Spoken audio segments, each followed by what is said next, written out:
ตัวอย่างเขาจะมาแนะนำวิธีการนำใส่แอปเอเวนซ่าในการแทรกตอนดินเนาะเลื่อนมาหาโปรแกรมแอปเอเวนซ่าตัวอย่างเขามีตอนแอปไปแล้วเนาะกดเข้าไปที่แอปจากนั้นกดเข้าไปที่ Open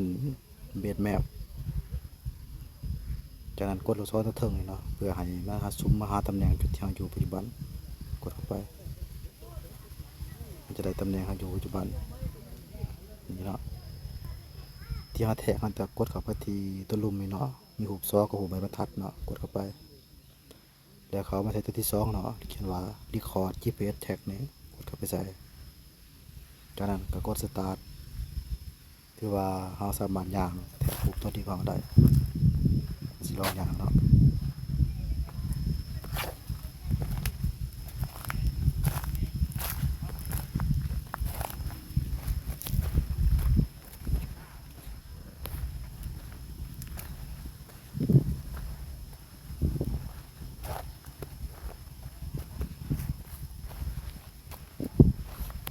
ลองยางเป็นตัวอย่าง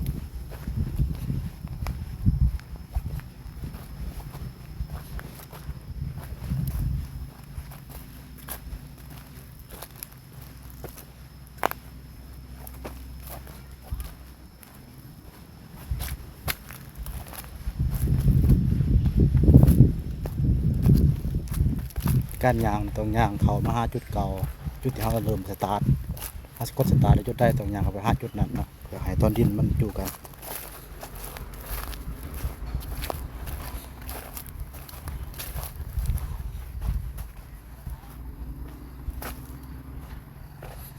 ตัวอย่างจุดนี้เนาะจุดทางยางที่ว่ามันหอดจุดแล้วจากนั้นเขาไปที่หูซอบนบรรทัดขึ้นแจลงสุดเนาะกดเข้าไป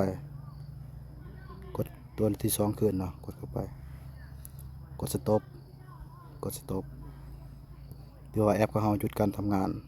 ที่ว่าหูตอนที่เขาได้ประมาณนี้จากนั้นให้เราเลื่อนหน้าจอของเราเอาวงบนสีดำเนี่ยอยู่กลางๆตอนดินแล้วกดตัวมุมทะลุมนี่เนาะกดเข้าไปแล้วพิมพ์ชื่อเจ้าของดินใส่ข้าวห้ามน้อยเนาะจากนั้นก็มากดไม้ติ๊กเทิงสุดเนาะมันจะได้ตอนที่1ตอนที่2เขาก็ย่างไปแทกตอนที่2เนาะตอนมันมาสั่นหอดแก่ดินเขาจะบ่กดสตาร์ทเนาะย่างไปก่อนเราจะมาลองย่างตอนที่2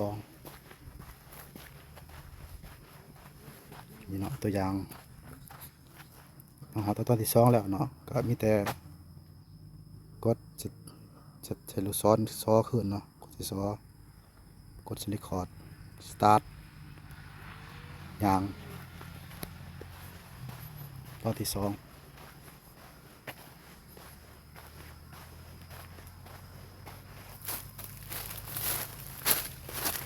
ทดลองของตัวจิ๊กนี่ลองย่างเป็นทูบด้วยเนี่ยตอนที่2โฮมหาจุดเก่า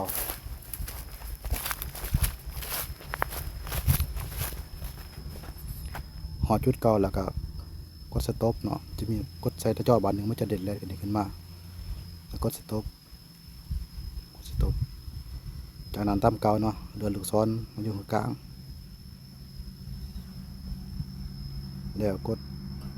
ตัวนี้ลงใส่พิมพ์สูตรของดินใส่ข้าวหอมหน่อยกดตัวถึงนะกดถึงถือว่าสำเร็จ2 ตอนประมาณนี้เนาะ